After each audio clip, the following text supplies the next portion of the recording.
I think it's on. There we go. I have time for us to get started. So if you turn over to Hebrews chapter 11.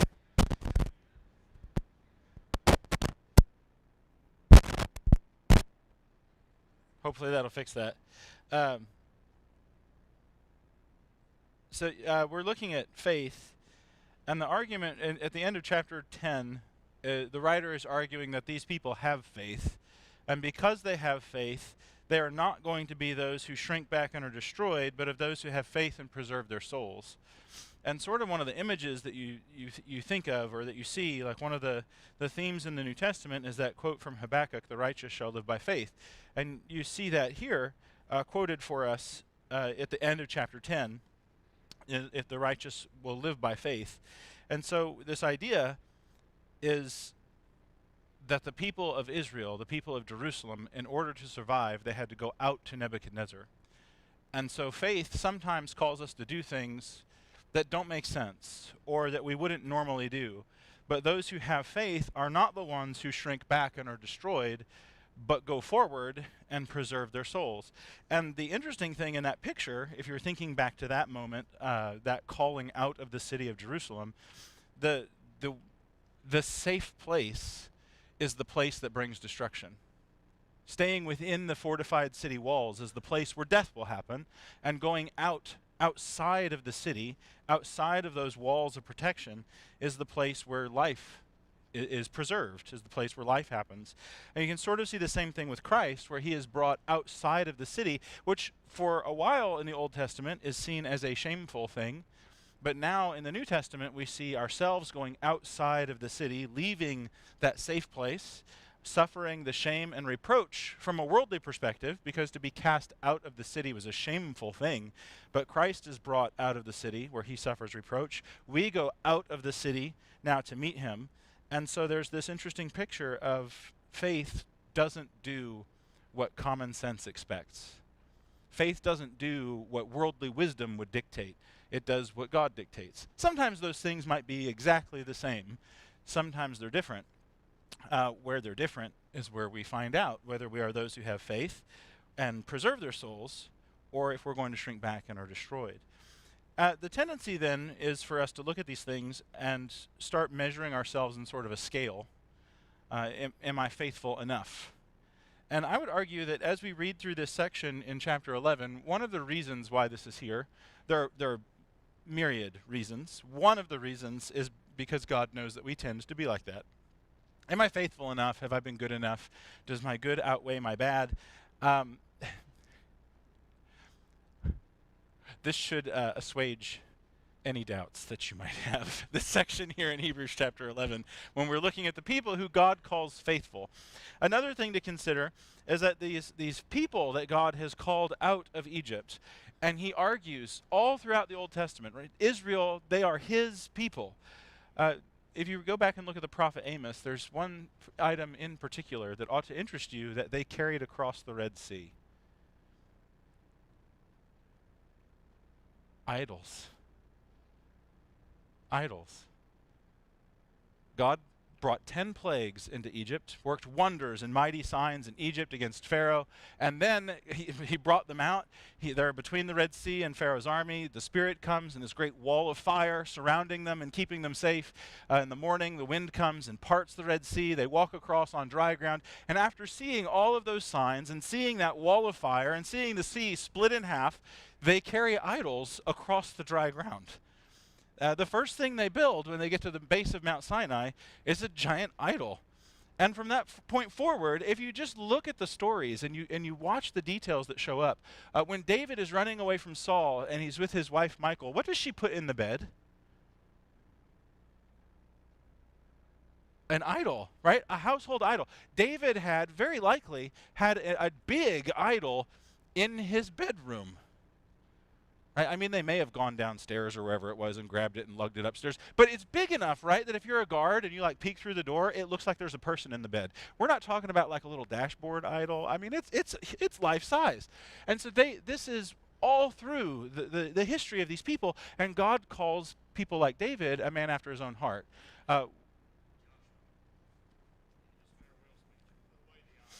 Yes. Yeah.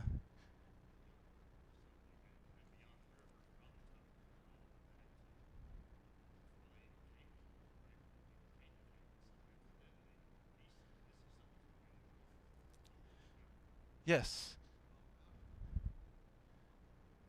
Yeah, he's called out of Abraham is called out of a land of idolatry. And so that's the history of these people.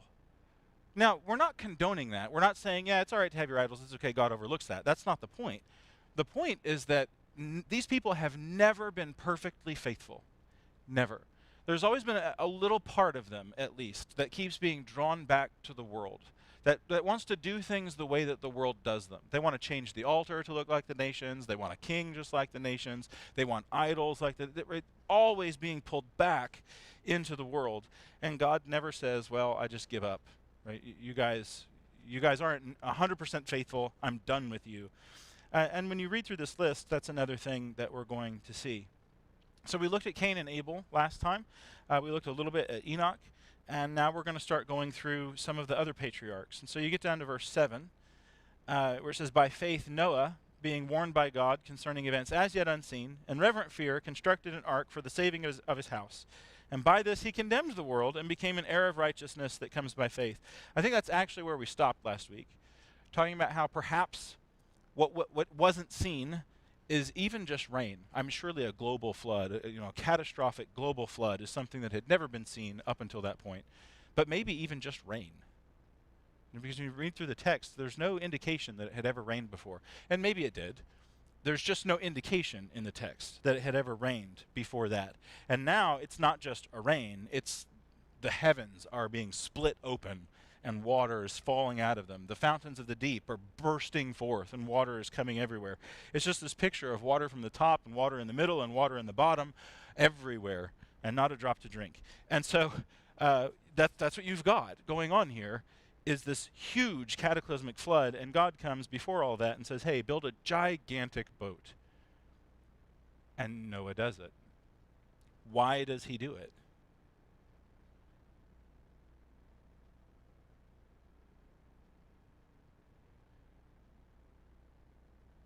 Faith. Yeah, he trusts that what God said God is going to do. And you have to imagine, if you were a banker and a mortgage officer, right? And Noah comes to you and says, I'd like to get a mortgage. I would like to get a loan because I need to purchase materials to build an ocean-going vessel. Would you approve that? What I would do is I would call all of my coworkers in so they could hear his story, and then I could, not approve his loan, and then we could giggle about it later during lunch break. Right? That's what would happen, right? Because it's ridiculous. If it's never rained before, there's even a chance, some people have argued, that there are no really large bodies of water because the things that are mentioned up until that time are rivers, right? So he's building an ocean-going boat in a place where there's only rivers and it's never rained, and why? Because he trusts. And when you look at that image, right, this image shows up throughout the text, water coming and cleansing things and bringing death and then new life. Peter is going to borrow this image over in 1 Peter 3 when he talks about how it is a figure of what happens when we are saved. And one of the things that often happens is when people read that in 1 Peter 3, they want to make themselves Noah. I'm faithful like Noah. No, I'm not. Right? The figure is not me being faithful and saving myself. That's not the figure, I don't believe. I'm the one in the water being killed, right? Washed away. There's a couple different ways that you can see this. One is where I am being washed away in the flood, and Christ, the faithful figure, is going after the destruction and creating in me a new humanity through Noah. Right? So I am a part of this new humanity. I am saved through the resurrection of Jesus Christ is what you have there. Baptism now saves you through the resurrection of Jesus. And so it is Christ who is faithful, and in Christ is life, not in me. It is Christ's faithfulness that brings about my salvation, ultimately, is sort of the idea there. Another way that you can see it is, was there anybody on the boat who is saved besides Noah? Yeah, his 3 sons. Were they righteous?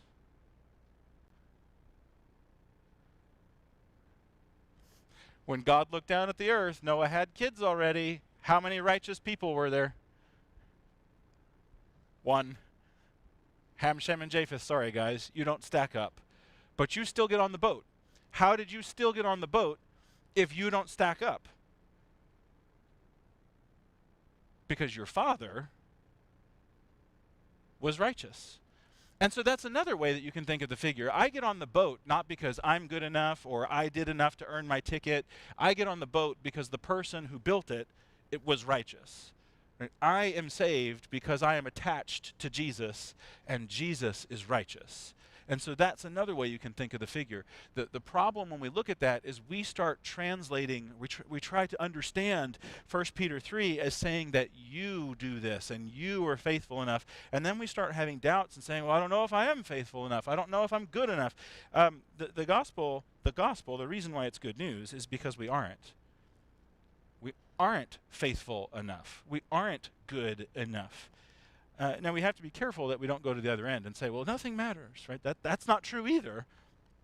But we have to live with a healthy view of these things where the writer isn't going through and saying, you know, if you're good enough, you too can be saved. The writer is saying, look at what God has done through these people who are flawed. Look at how, in the midst of trouble, even though they're not perfect, they still hold to this faith. And even though sometimes it's hard to see, they're still living by faith.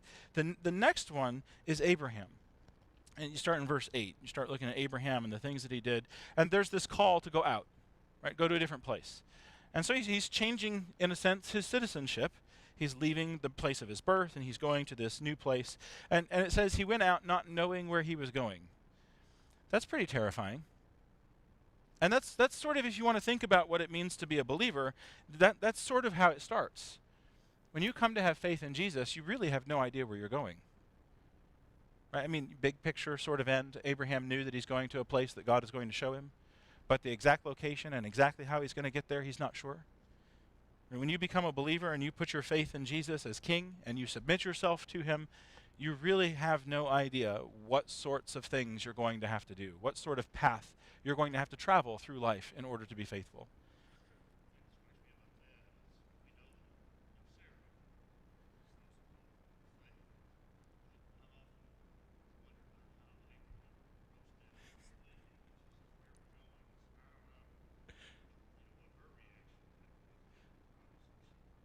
She went.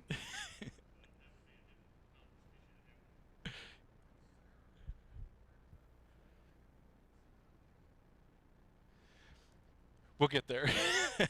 Sarah's coming up. So the question was, is she just a parenthetical statement? We'll see. So he leaves and he goes to this foreign place, and he's going to live in tents with Isaac and Jacob and the heirs who are going to get the same promise. And so when you start thinking about Abraham and the things that he did, his life starts to come into focus a little bit when you start viewing it through the lens of faith. There's a phrase that I heard many years ago about failing forward. You fail trying to do something, and you're trying to maybe learn some new skill, and you fail at it, but you're failing forward because you're getting better at it. Every time you fail, you learn something new, and you make adjustments, and you make changes, and you get new information, and new experience, and new skills, and so you're failing toward success. And that's sort of what Abraham's life is like. When you go back to that section in Genesis 15, 16, where he saves Lot, and then he's sort of depressed because he doesn't have the promise, and God comes and reaffirms the covenant with him in chapter 15. That sort of brings chapter 16, Genesis 16, into focus, how he and Sarah then decide to use Hagar to bring about the promise. I don't think that Abraham just decided that Hagar's cute. I don't think that that's how it went, especially because you see Sarah saying, hey, here's Hagar, take her. I think that is a decision of faith.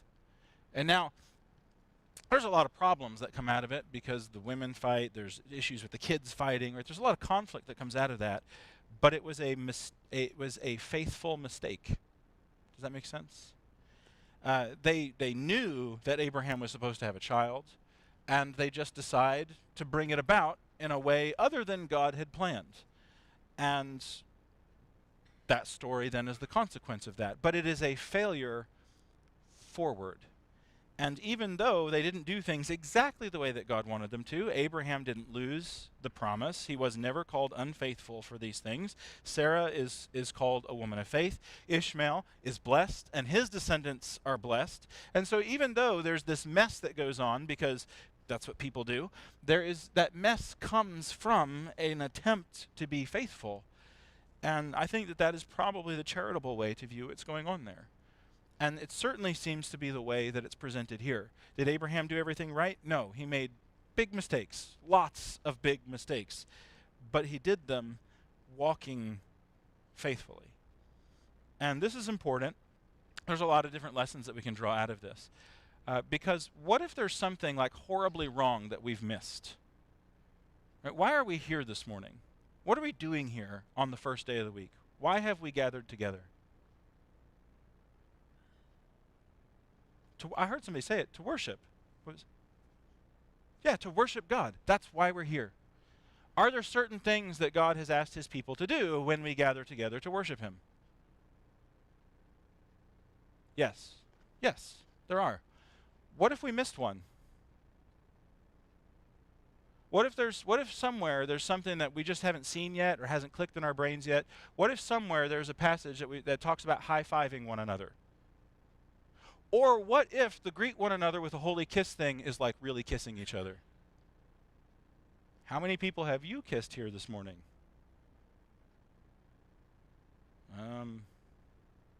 That many so far.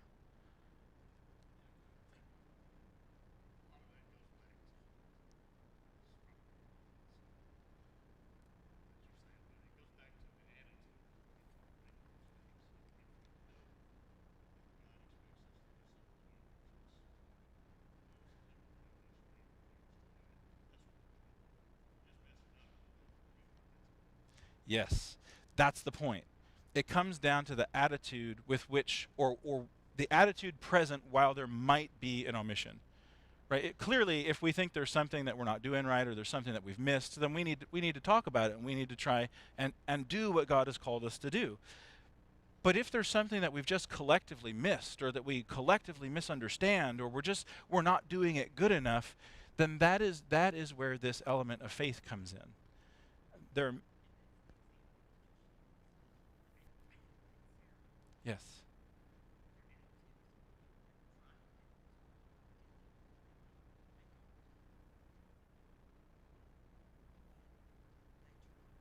Yes. Yeah, and that's the point with the example of Abraham and Sarah and Hagar. Their attitude was right. They're trying to live faithfully. And that is one of the powerful elements in this text. It doesn't remove the need to serve God. Right? That's sort of what faith is, right? The thing that we saw earlier, that it's impossible to please God without faith. He rewards those who seek him, and your translation may say diligently seek him. I think that's better. But at the same time, he doesn't require absolute perfection from those who are seeking him. And so there's this balance. Yes? Absolutely. God's mercy comes into play with this. Okay, so then we get this discussion about he's looking forward to a city that has foundations. This is verse 10. A city that has foundations and whose designer is God. So he's not looking for a place to live here. He's not looking, when he goes out to this new land, he's not looking for a new city that humans are going to build. He's looking for a city that God is going to build. And when you get to Revelation and there's this picture of God's faithful people, right? There's this giant city that comes down out of the sky, and it's gargantuan. Right? That's what Abraham is looking for. He's looking for that city. And we now are citizens in that city. Paul over in Philippians would say that your citizenship is in heaven. And that's a powerful statement, especially in the first century with how important something like Roman citizenship is. Your claim, your connection, your loyalty is to heaven. That is where you are a citizen. And that's what Abraham is looking for. He left his worldly home and he goes to look for this new place of which God is both the designer and founder. And that's sort of what we look for when we are coming to Christ. We're looking for a family, for a building, for a city whose designer and founder is God. And we find that in God's faithful people. So verse 11. By faith Sarah, and your translation, I think, is it the King James Version that talks about Abraham here, where it takes Sarah out and it puts Abraham? One of the translations does not say by faith Sarah. It says by faith Abraham. And there's a reason why, because of the wording here. It's a little ambiguous. I think by faith Sarah is correct.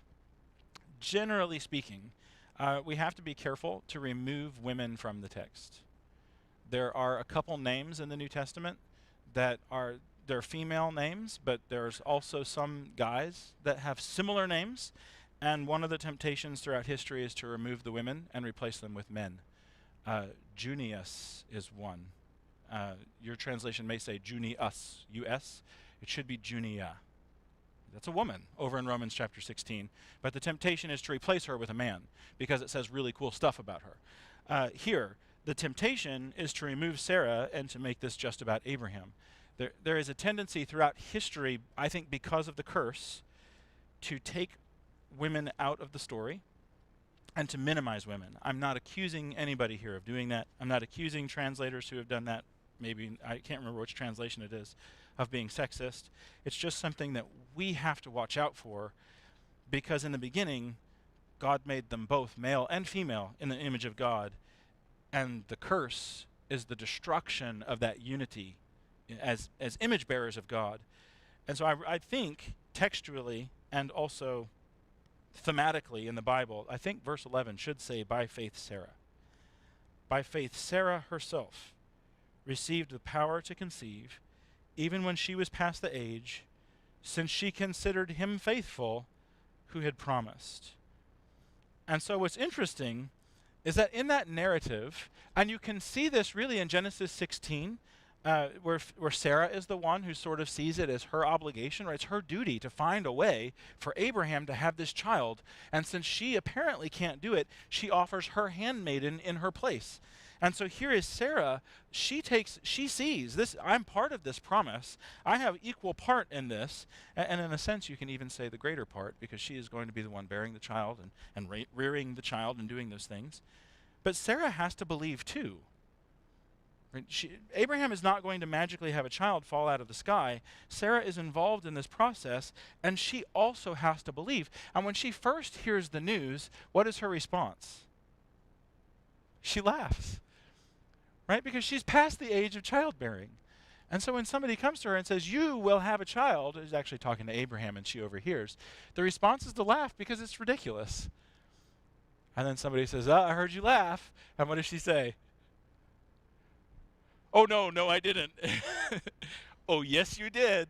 Right? And so there's this sense in which she has to trust too. It's not just the faith of Abraham, the faith of the man, but it is also the faith of the woman. And it is that picture, right, of the man and the woman, both faithful to the Lord, both image bearers of God, which brings about the promise. And there's this cool thing with Isaac being named Isaac because it means laughter. It's really cool. So Sarah receives the power to conceive, to bring life, when she was faithful.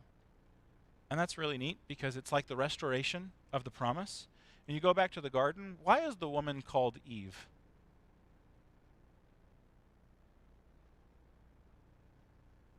What was that? Yeah, she's taken from man, so she's called woman. And then Adam names her Eve. Greek is even cooler to me because I don't speak Hebrew. But her name in Greek is Zoe. What is zoology? The study of, we call it sometimes the study of animals. It's the study of life. That's literally what it means, the study of life. Not biology. Get your Latin out of here. Right? Zoology, right? The study of life. Zoe is life. The woman is the bearer of life. From her comes forth life. Well, what's wrong with Abraham and Sarah with that image? There is no life coming from the woman, right? There's this picture where the curse has come in and affected things. And through her faith, there is a restoration, and she now bears life. Right? And so that's sort of the picture here in this little image of these two people where sin has come in and sin has ruined everything. God restores things back to the way they're supposed to be in the garden, and he does this through the faith of Sarah. And then you go even further forward to the New Testament. There's a young woman who shouldn't have children because the things in order to bring about that process have not yet occurred. And what does God tell that woman? You're going to have a child. And that child is going to save his people. And so all throughout the New Testament, all throughout the biblical narrative, there is this beautiful image of faithful women. And through the faith of these women, things are going back and being restored back to the way they're supposed to be in the garden. Through the faith of Sarah, the promised child comes. Through the faith of Mary, who responds, unlike Zechariah, may it be done as you have said. The Messiah comes. You get over to Revelation, where you have the image of this woman coming with the stars, and she's standing on the moon. It's a beautiful image. From her comes forth the child. The Lord's faithful people, I think that's who that is, bring about the Messiah. And so there's this image, not to neglect the men, but to actually pay attention to what the text shows us in women, that both men and women do amazing things through their faith. Sarah does not lead an army of hundreds of people to go and defeat kings on a battlefield. She doesn't do that. Sarah does not have the encounter up on the mountain with God like Abraham does. She doesn't do that. So it's different. But Sarah's faith is no less than Abraham's, and it's just as integral to the story. And so there's a sense in which one of the things we should draw out of this is that everyone's faith matters. Everyone's faith. And Christianity, despite the way that the world will try and paint it sometimes, is not an outdated patriarchal religion where women are subjugated and treated unfairly. It is actually Christianity that re-elevates women to the place where they are supposed to be. Human history, if you want to talk about subjugating women, just look at secular history. That is the way that humans deal with one another. It is God who restores equality, who brings about justice and righteousness. And the amazing things in the New Testament text are that people like Sarah get included. She should not have been. From a worldly perspective, she should not have been. To give a very brief example, this past year Stephen has been reading for his schoolwork. He's been reading a lot of the ancient Greek writings. And one of the things that he noticed, unprompted, this is how blatant it is, that in the Greek creation myths and in the Greek stories of where people come from, women are not equal with men. Men are made to be like the gods, and women are embodiments of everything that is wrong with the world. Women are the ones who bring about suffering. Women are the ones who bring about pain. Women are not even fully human, right, in the Greek view. That really, if you look through human history, that is the human view of humanity. The divine view of humanity is here in the text. Men and women treated as equal before God, both matter, both part of the narrative, both part of what God is doing for his people, so that there is inclusion, like Paul will say over in Galatians, of both men and women, because we are all one in Christ. I think that's beautiful. So any other thoughts there about Sarah?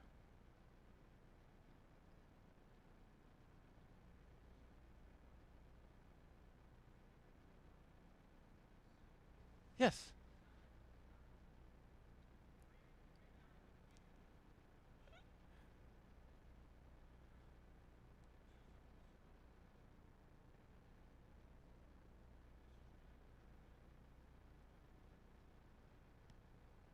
Yes, I like that. Faith is a process.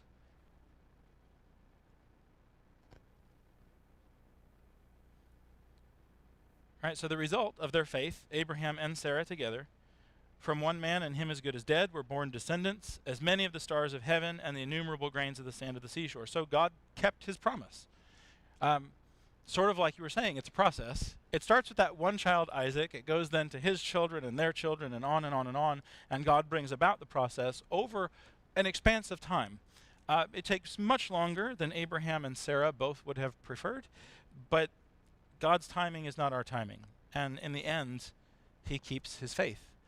And now we are heirs of that promise, members of this household that is as innumerable as the stars of heaven and the grains on the sand of the seashore.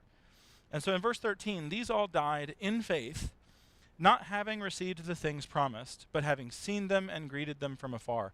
Why is that significant for us today? What is our promise?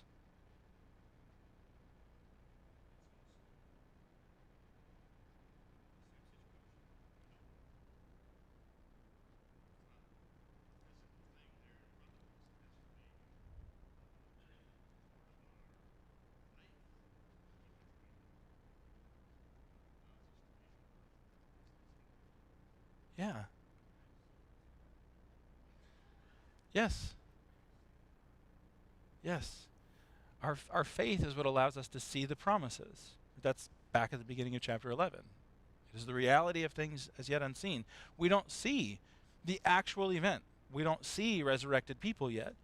And so there is a very real chance that we might die in faith before we receive the things that are promised, just like Abraham died in faith before he received the promise, but God still brings that about.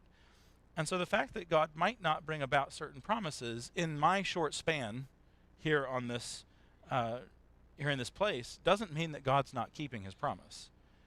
It just means that it's not time to fully bring it about yet. And so that's an important element of faith, is that we don't work on the same time scale as everybody else. We're very much like small children. I learned very early on that you don't tell a kid you're going somewhere until about 10 minutes before it's time to go. Part of the reason is because if plans change, they'll be really disappointed. And the other thing is if you tell them weeks ahead of time, then for 2 weeks, every 10 minutes, is it time to go yet? Is it time to go yet? No, it's not time to go yet. Is it time to go yet? Birthdays. We have birthday season in our house now. Like 80% of our family is born in January and February. And so it's in March. Greg is like, is it my birthday yet? Greg, your birthday's in January. He's like, yeah, I know. Is it my birthday yet? No, Greg, you still have like 10 months before your birthday. Well, for my next birthday, I want to do this and this and this and this. It's like, Greg, that's 10 months in the future. And this will continue until the next January runs around. And then after that birthday, like a few weeks after, he's like, is it my birthday yet? Right? Because our understanding of how time works is very limited. And it expands a little bit as we age and gain experience. But I cannot comprehend eternity. And that's God's time scale. And so God is working on this eternal time scale. And I'm like that little kid going, is it my birthday yet? No, wait. It'll happen. Just wait. And that's sort of the idea here, is just because you don't see what has been promised doesn't mean it's not eventually going to come about, just like God said. Yes. Yes. There's evidence of God's ability to do exactly what he said. And that's sort of what you've got here. Right? These are witnesses. We'll see that in chapter 12. It will be called a cloud of witnesses.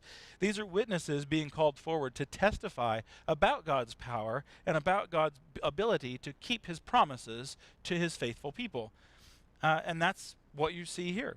Right? They greeted them from afar, having acknowledged that they were strangers and exiles on earth. So this isn't where they belong. They're waiting for that place that God is going to bring about. And in verse 14 it says, for people who speak this way make it clear that they are seeking a homeland. And if they had been thinking about the place from which they had gone out, they would have had opportunity to return. But as it is, they desire a better country, that is a heavenly one. Therefore, God is not ashamed to be called their God, for he has prepared for them a city. And so a way that we have to think about ourselves today is people without a nation. What do we call people without a nation?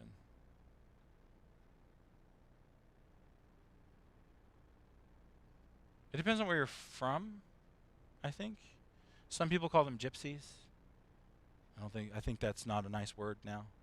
If it is not, I apologize.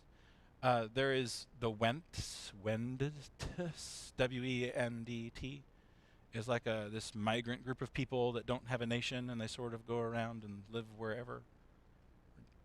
Are those desirable groups of people? No.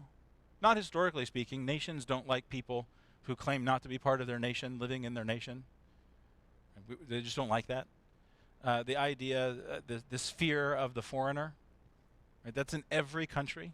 Anywhere you go, people who consider themselves part of the group, they are afraid of outsiders. This text tells us that as far as the world is concerned, we are outsiders. We don't have a homeland here, but we're seeking a new land. We are those who have been called out of the place where we were, and we're going to a new place.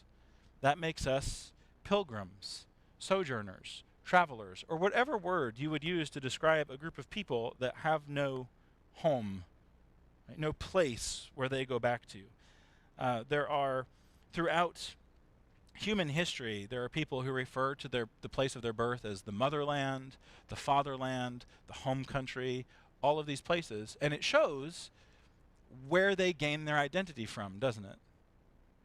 If I consider a nation or a plot of ground my father or my mother, then I am deriving my identity from that chunk of earth. Where do we get our identity from?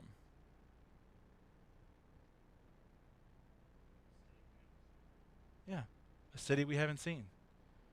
Now, is that going to set you at odds with the world? Yes. Because the world doesn't like things that don't fit in, and we don't fit in.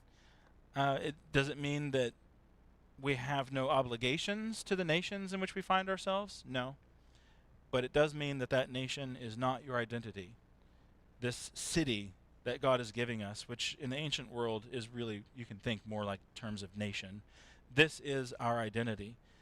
And because we are, in a sense, nationless here, homeless here, we have a nation and a home that God is calling us to. And that's really important, that we recognize that our identity is not anything that comes from this place, but it is an identity that comes from God. And it is greater, higher, and better than any sort of label that we might give to one another here.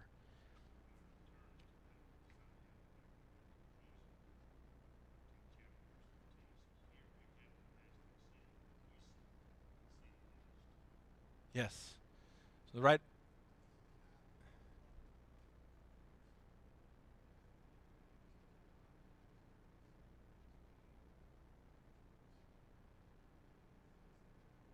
It is important, yeah. Yes. So as the destruction of Jerusalem is coming, it's important for these people to understand that their identity comes from someplace else. And that's true thematically. That is true whether you happen to be Jewish or a Gentile or Roman or Grecian or wherever. Your identity is not a city. Your identity is not a place. Your identity comes from God and from the place that He is preparing and the nation that He is making. That's important, especially today and it's not just today. It's throughout history. People have always tried to blend politics and religion. And I'm not making political statements about the separation of church and state, not getting into that debate. All I'm saying is that people have tried to make their nation the nation that God has chosen. People have tried to make the promises in the Bible apply to their nation specifically. And this is true since the beginning of Christianity. Once it comes into power and you sort of see Roman politicians getting involved in Christianity, all of a sudden now Rome is God's chosen nation to go and do all these things and civilize anyway. That's not what we're seeing here. The blending of faith and politics is something called syncretism, and it's not a good thing.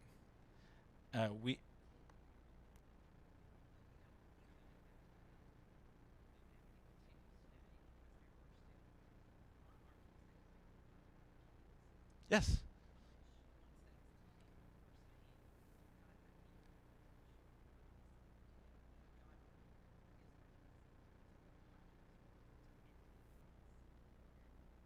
Yes.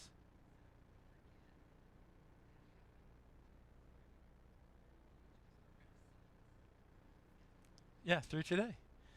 And so we just have to be careful that we don't get caught up in that. Because we have something better. And ultimately, that's where we're headed.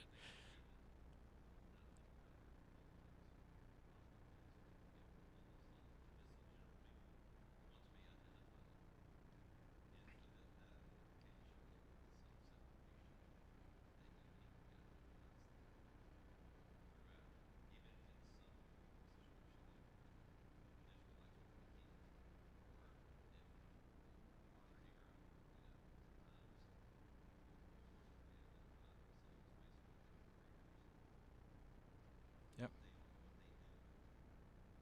That's right. Yeah.